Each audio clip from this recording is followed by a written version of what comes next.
my homies, everyone ranging from the gays to the bays and everyone inside and outside the rain. Woo, woo, woo, woo, woo, woo. I hope everyone is having a lovely, beautiful, and amazing day so far. Sorry if I seem a little more, I've been really happy recently. I found someone who likes me back and they like true crime.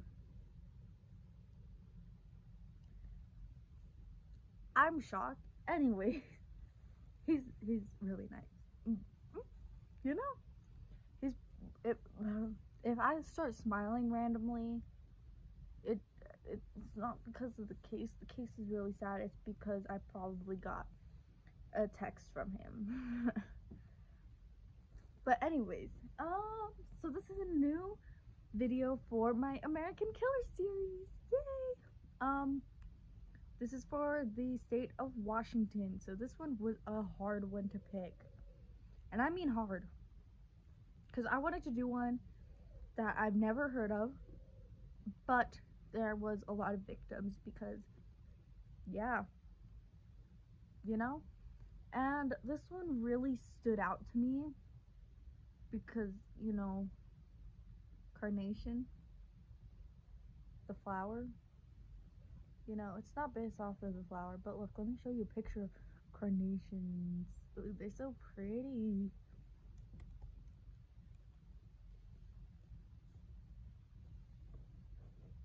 They're actually my favorite flower. Look at how pretty. Anyways,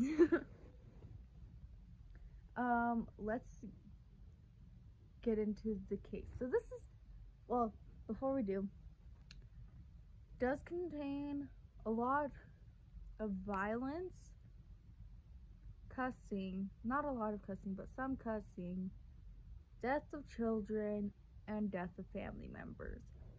So if that is something that you would not like to hear, I suggest you click out of this video right now before I start talking about this case. So like I said earlier, this is the Carnation Massacre, and yeah, let's get into this.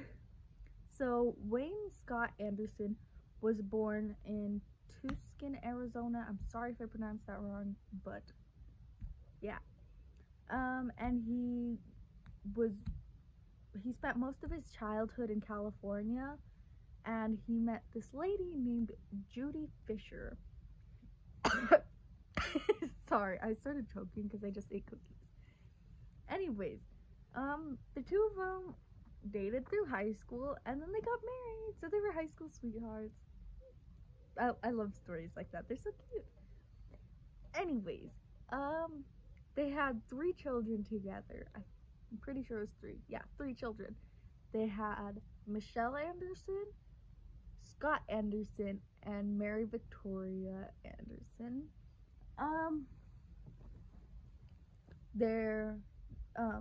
Michelle was dating this dude named Joseph McEnroe. I don't know if they're still together, but yeah. And then Scott was married to a lady named Erica, and I don't know her maiden name, but yeah, Erica Anderson. And Erica and Scott actually had 2 kids together. Their names are Olivia Anderson and Nathan Anderson.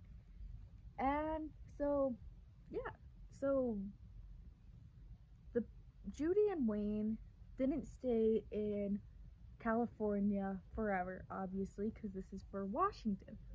They moved together to Carnation, Washington, and it was in King County. Oh my gosh, King County, Washington. And it's a little like, I don't know, I think it's a city, town. Oh yeah, it's a town that is 25 miles east of Seattle, so it's pretty close to Seattle. And I'm surprised I never heard about this story until I started the research.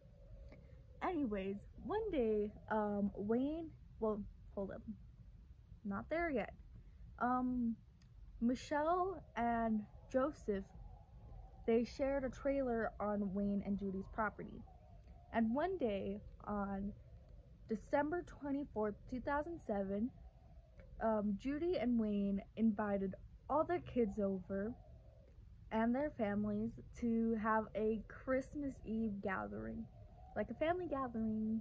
And so obviously, since they literally lived on the property, Michelle and Joseph were the first ones to arrive.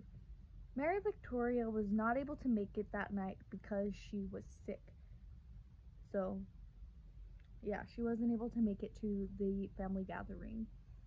But so Joseph distracted Judy while she was wrapping presents, and Michelle goes and into she goes into where her dad is, and she shoots him, but her gun jams. So obviously this made a lot of noise. So Judy was no longer distracted. So she gets up to go see what's happening, and that's when Joseph pulls out a gun, and it was actually a .357 caliber Magnum handgun, and he shoots Wayne in the face with the gun, and then he shoots Judy after. So then after that, they clean up they take the bodies into I think it was a shed in the backyard, and then they cleaned up the house for when the rest of the family arrived. So then Scott and Erica and their 2 kids came to the house, and this part is really tough to listen to. So if you don't, once again, I will warn you, it does contain mentions of death of children. So if that's not something you're into, please click out of this video right now. So Joseph, Michelle, starts arguing with Scott about some money that he owed her. And, so then she takes him into the, living room, I think it was the living room, and shoots him. So after that happened, obviously Erica called the cops because she's smart. She grabs the phone, calls the cops, but the only thing she was able to kids was no, not the kids. She was screaming, because, yeah. And then Joseph slaps the phone out of her hand, and the batteries came out. So, it wasn't Michelle who shot Scott. It was Joseph who shot him.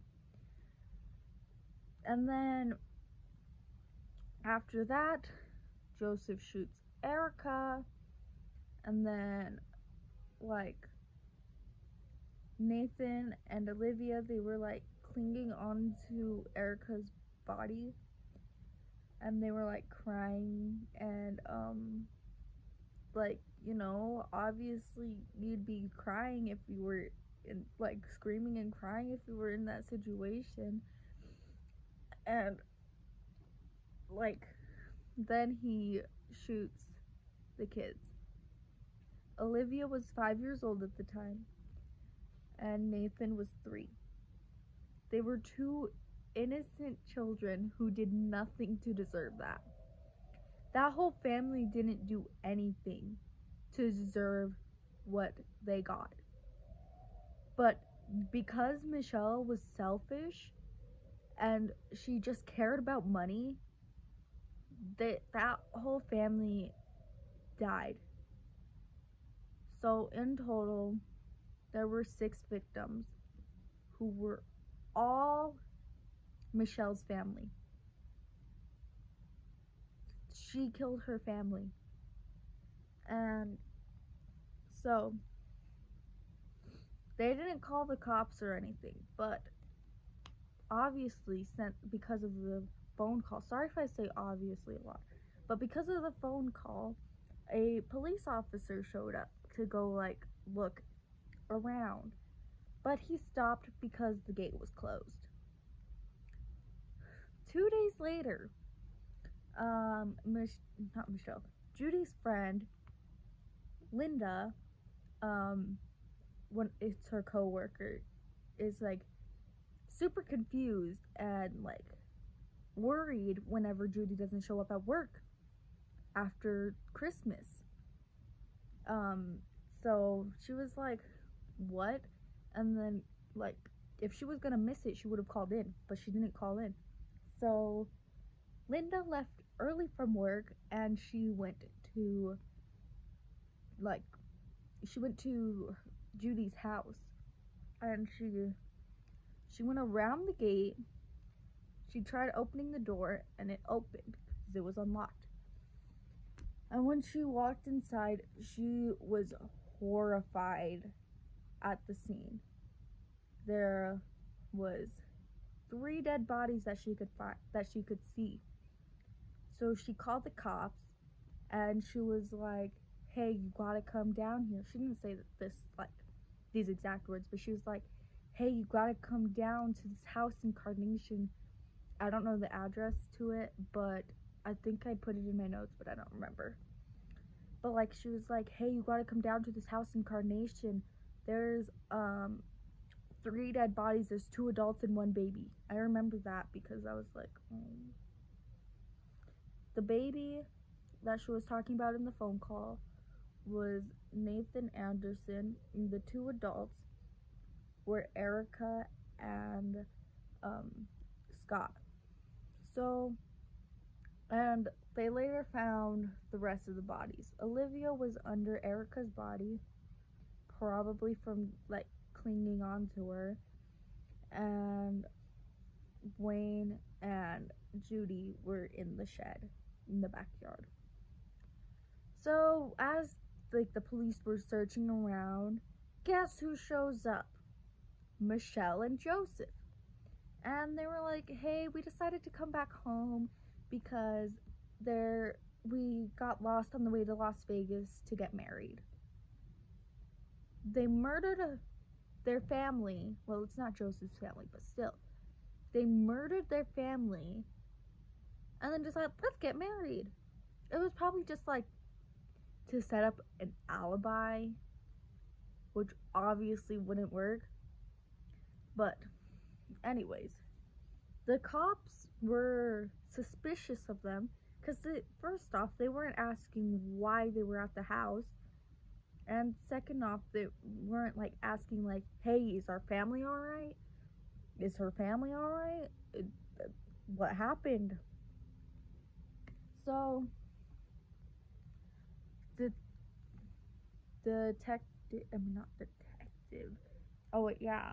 Detective Scott Tompkins, he like called his sergeant and hold up, let me find the quote, and said, what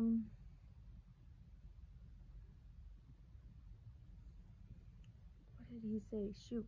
He like called his sergeant and said like that their behavior wasn't matching to their environment.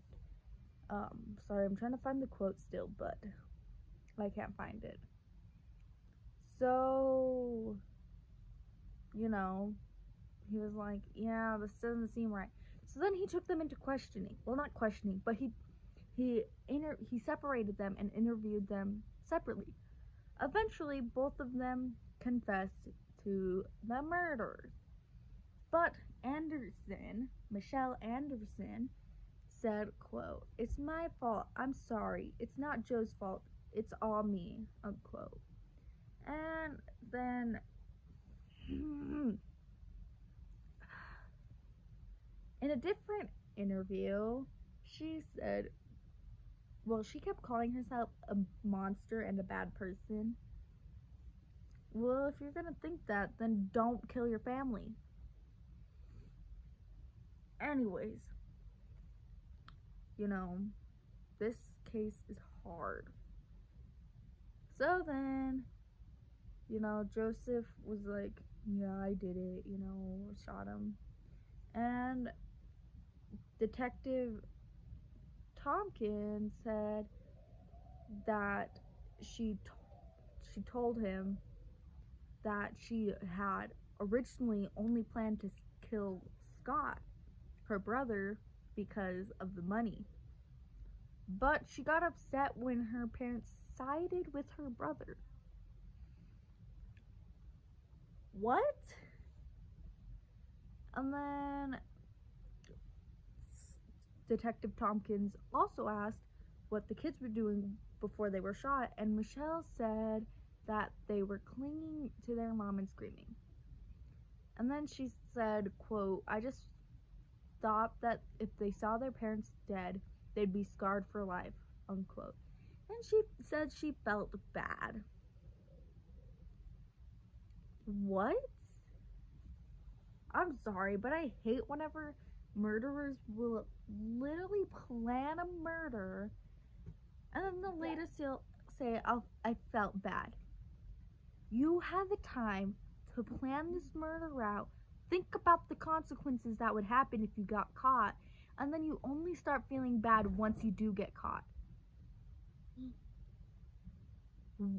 Make it make sense. Anyways, after the interview, Michelle showed investigators to like this little bridge, and she said that they threw the gun that they used and any extra ammo into the river. Divers, I think it was divers, they searched the river and they found nothing. Then in 2011, a man found a .357 caliber revolver on a riverbank, on like that same riverbank, but it was too damaged at that point to be matched with the Carnation Massacre. Then trial happened. They were tried separately. Joseph was tried first, and then Michelle was tried after.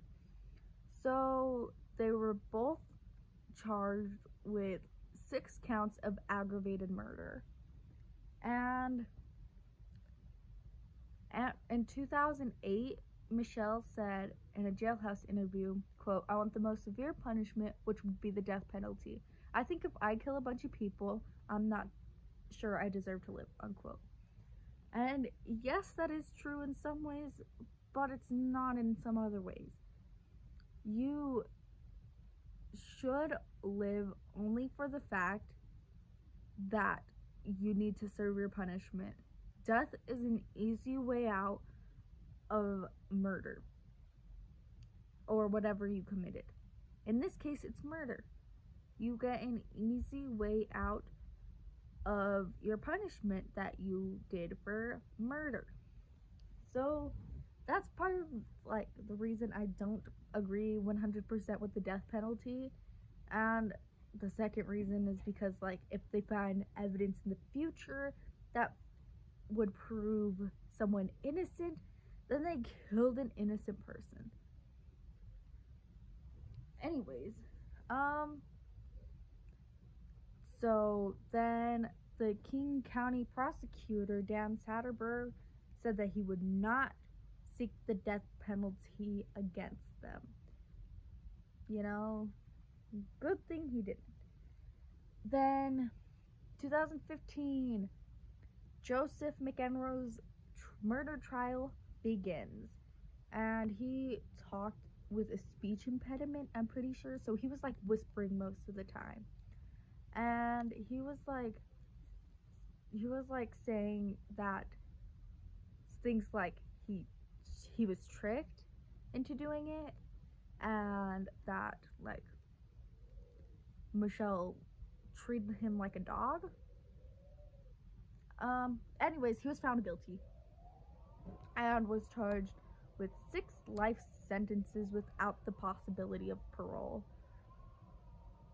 Then, sorry, I burped. Then, 2016, Michelle's trial begins. And during the entire time almost, she was completely emotionless. So was Joseph. They were both emotionless for most of the time.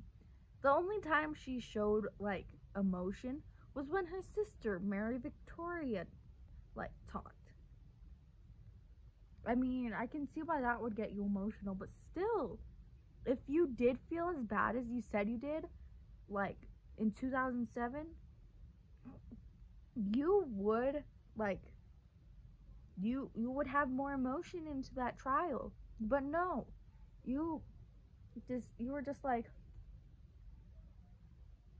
snobby. Sorry, I get really mad at these cases. And Erica's mom spoke in the trial, and she told her, quote, Erica knew you would shoot the kids. She begged you not to, and you did it anyway because that's how you roll, unquote. She also said in court, quote, you are a bully and a coward, unquote. I completely agree with her on both of those quotes because, you know, Pam's her name. Pam is right. Like, she is a coward. She is a bully. And that is just how she rolls. Dude, I have never wanted to yell at someone more in my life than before I heard about the Carnation murders. I just want to know what was going through Michelle's head when she decided, I'm gonna kill my whole family. Like, and Mary Victoria even said that, like, the only reason she believes she's alive is because she wasn't feeling good that day.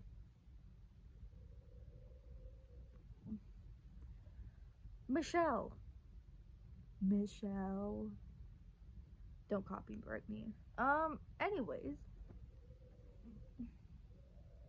Why would you decide to do that? In the end, she was found guilty.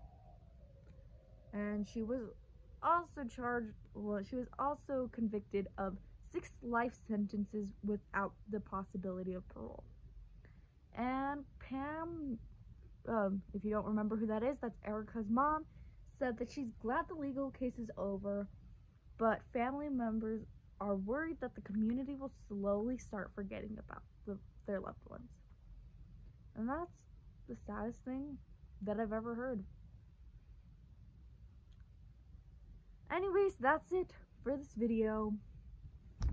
I hope everyone has a great rest of their day.